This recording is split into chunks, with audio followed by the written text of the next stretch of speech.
My girlfriend said, "I need space, let's just be friends." I replied, "Sure." Then I removed her name from joint subscriptions, reclaimed her car keys, and changed our Netflix password. 72 hours later, she was knocking desperately on my door. I, 32 male, am sitting in a quiet apartment for the first time in 4 years. It's strange. Not bad, just quiet.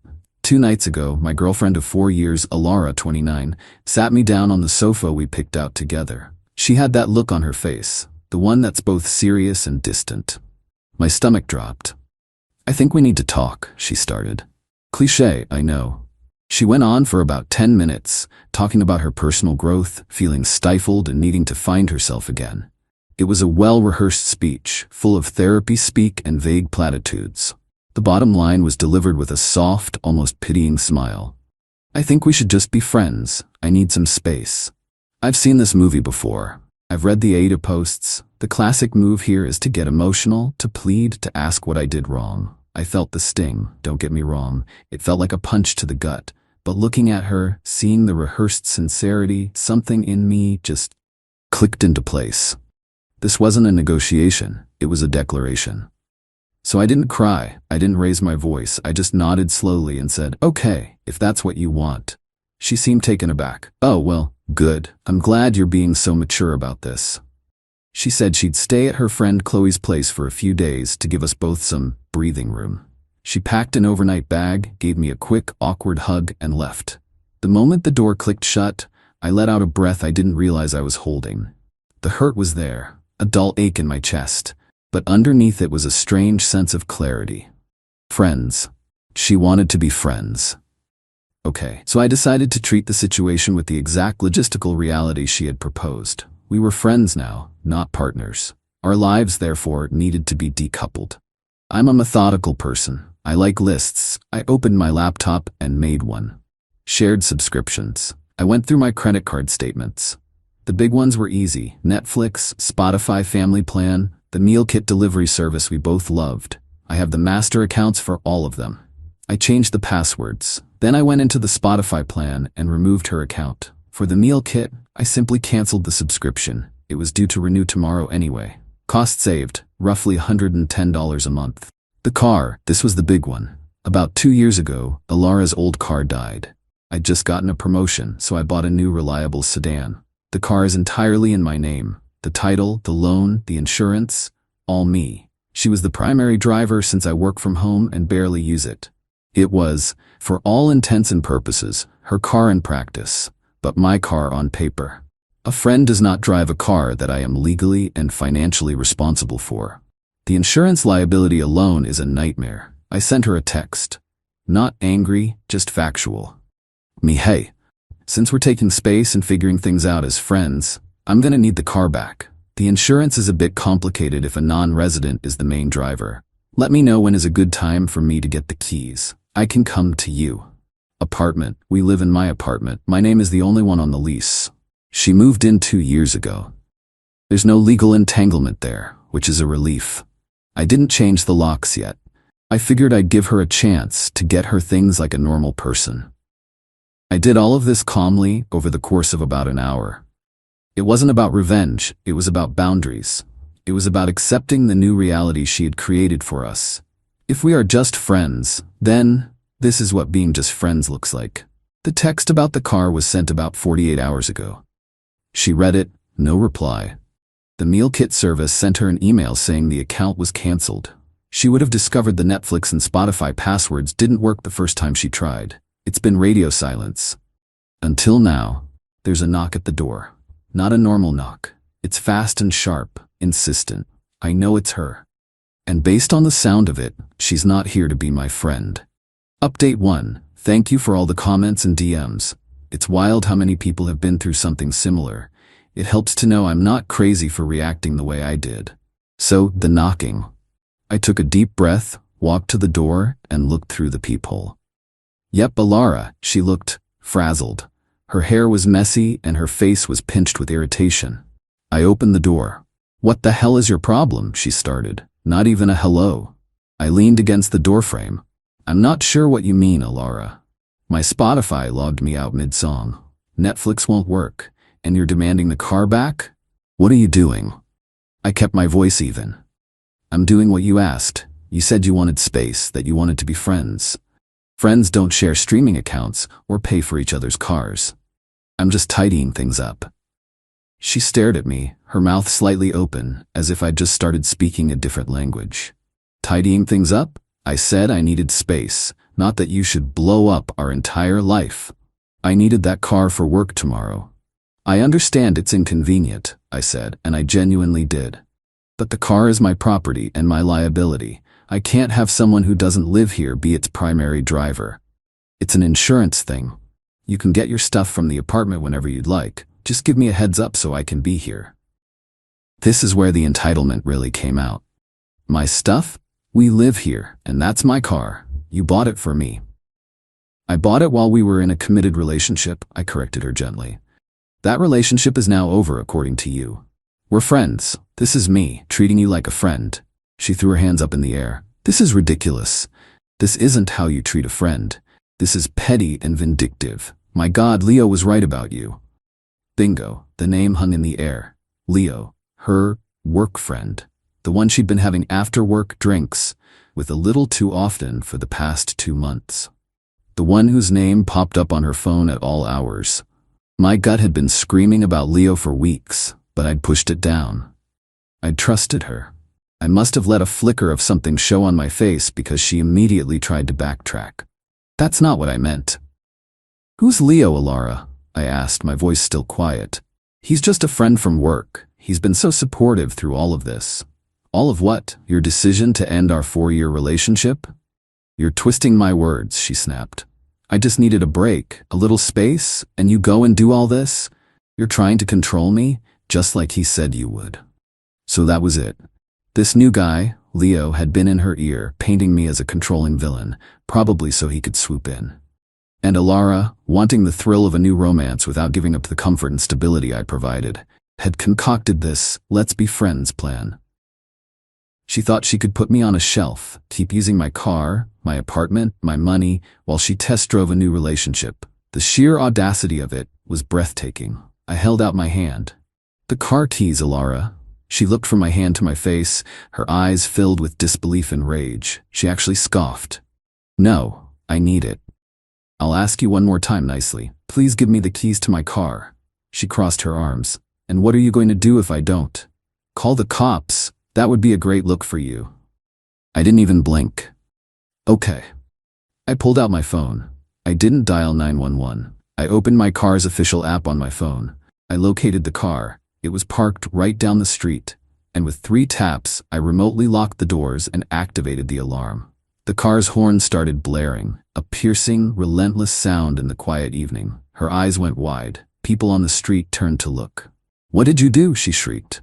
The car is now locked and the alarm is on. It will continue until I turn it off. The next thing I can do is report it stolen. It's in my name, remember? They'll find you with it, and that will be a very awkward conversation for you to have. So, for the last time, the keys.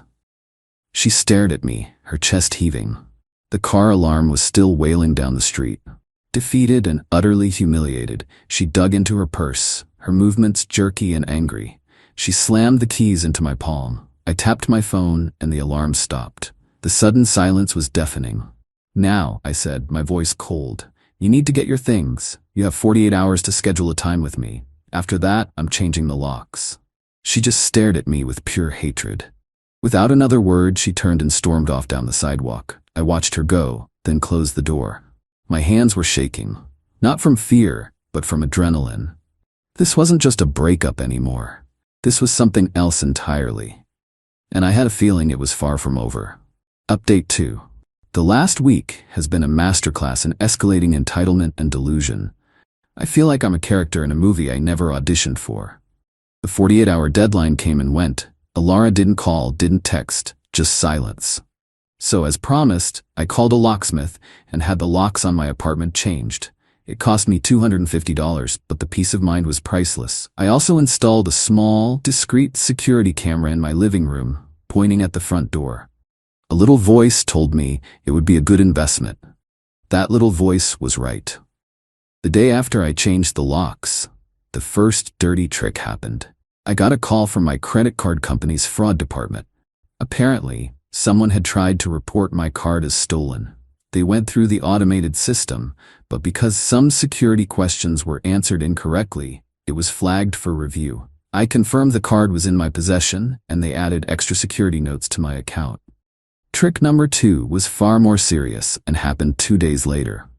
I got a calendar invite for a mandatory meeting from HR. The subject was just follow-up conversation. My boss, Mark, and a woman from HR, named Susan, were on the invite. My stomach twisted into a knot. I walked into the small conference room and they were both there, looking serious. This wasn't going to be a casual chat. Susan started, her voice neutral and professional. "Thanks for coming in. We've received an anonymous communication that contains some serious allegations regarding your conduct outside of work. Under company policy, we are obligated to make you aware of it and discuss it." She turned her laptop around. It was an email from a burner account sent to her and Mark. It painted me as unstable, controlling, and prone to aggressive outbursts, and claimed I was harassing my former partner. It was clearly designed to make me look like a workplace liability. My blood ran cold, but I forced myself to remain calm. I read it, took a breath, and looked at them. "Susan, Mark, this is deeply mortifying," I began. "My girlfriend and I broke up last week. It has not been amicable. This email is a malicious and false retaliation from her because I took back my car and canceled shared subscriptions after she ended things. The person described in that email is not me." Mark, who had been quiet, leaned forward. "Susan, I've managed this man for 4 years. He's one of my most level-headed team members. We've had stressful deadlines and difficult clients, and I have never seen anything but professionalism from him. This email is the complete opposite of the employee I know." Susan nodded, listening. She looked back at me. "Do you believe this will escalate further? Is there any risk of this spilling into the workplace?" "No," I said firmly. "I have taken steps to secure my home and finances. I believe this was an act of desperation on her part. It will not happen again, and it will certainly not affect my work." Susan closed the laptop. "Okay, we are documenting this incident and your response. Given your work history and Mark's testimony, we are considering this a malicious personal matter. We see no reason for further action at this time, but we wanted to be transparent. The Employee Assistance Program is available if you need support." I left that meeting feeling rattled, but relieved. She had tried to attack my livelihood. This wasn't a game anymore. That night, my new camera paid for itself. At around 11 p.m., I got a motion alert on my phone. I opened the live feed and watched, my heart pounding, as the doorknob to my apartment slowly turned. Someone was trying to use a key. It jiggled, then stopped. Then, a few seconds later, it tried again. It was Alara. When the key didn't work, she just stood there for a full minute, staring at the door before leaving. I saved the footage. This was the final straw. She had tried to mess with my job. She tried to enter my home. This was no longer about being the bigger person. This was about self-preservation. I needed something decisive. Something that would sever the last tie and expose the truth in a way she couldn't twist. And then I remembered her parents. Alara's parents, David and Karen, are good people. Old school, practical, no-nonsense types. They always liked me. When I bought the car, they had generously given us, as a couple, $5,000 towards the down payment. It was a gift given under the pretense of supporting our future together. I hesitated. This felt like crossing a line, but she had crossed so many more. I composed a text to her father, David. Me, "Hi David, hope you and Karen are well. I'm writing because, as you may or may not know, Alara and I have ended our relationship. I'm making arrangements to sell the sedan, and I wanted to make sure I returned the $5,000 you both so generously contributed to it. It doesn't feel right for me to keep it under the circumstances. What's the best way to get that money back to you?" I hit send.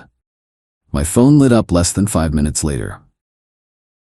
"David, what are you talking about? Alara told us you two were just having a small fight. Give me a call." I took a deep breath and dialed. The game was about to change. Final update. It's over. Truly, finally over. The last few weeks have been a slow-motion detonation, and I'm just now emerging from the blast radius. The phone call with David was tense. I laid everything out calmly and factually. The breakup?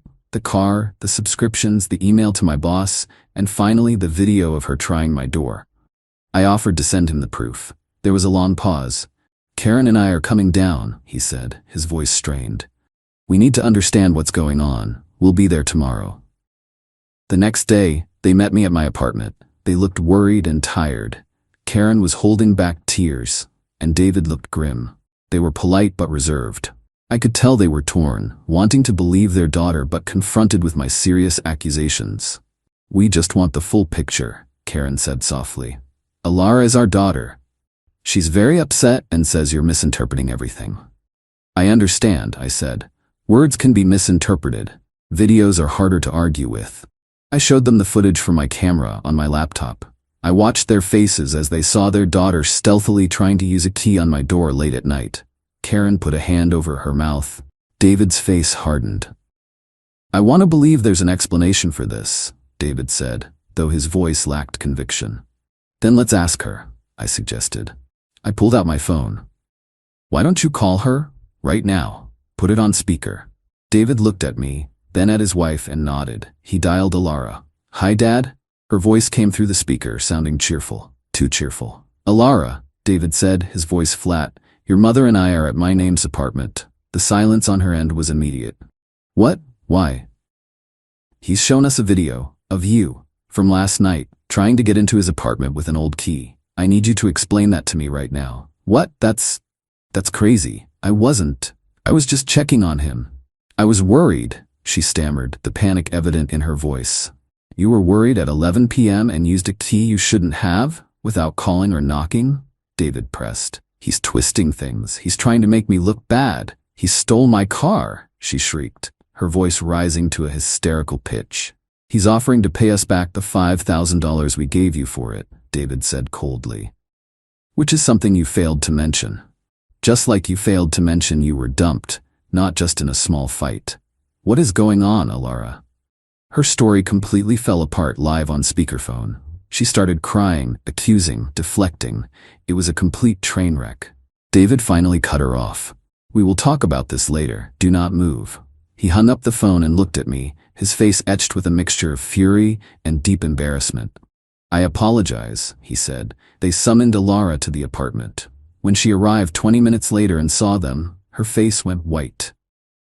The final confrontation wasn't a shouting match. It was an autopsy. Her parents, armed with the facts and her own self-incriminating phone call, calmly took her apart. Her lies about staying with Chloe, about Leo being just a friend, about me being the villain, it all came out. The consequences were quiet and brutal. Her parents told her they were ashamed of her deceit. They demanded she pay them back the $5,000 herself and cut off all other financial support. She was told to arrange removal of her belongings within 48 hours without their help. She was on her own. Alara sat there, hollowed out, the fight completely gone from her. She had built her plan on a foundation of lies, and I had simply knocked out the cornerstone. A professional moving service, which I assume she paid for with a credit card, showed up the next day. She waited in the truck while they quickly and impersonally cleared out her things. The process of selling the car took about 2 weeks. I got a few lowball offers before an online dealership gave me a fair price. They picked it up from my building's parking lot yesterday. The moment the funds cleared, I transferred the $5,000 to David and Karen. David's reply was short. We are deeply sorry for all of this. We wish you the best. I've blocked Alara, Leo, and anyone connected to them. I have no idea what their situation is, and the most freeing feeling in the world is that I genuinely don't care. The quiet in my apartment is no longer strange. It's peace. It's the sound of a chapter of my life, one filled with drama I never asked for. Finally, mercifully, ending.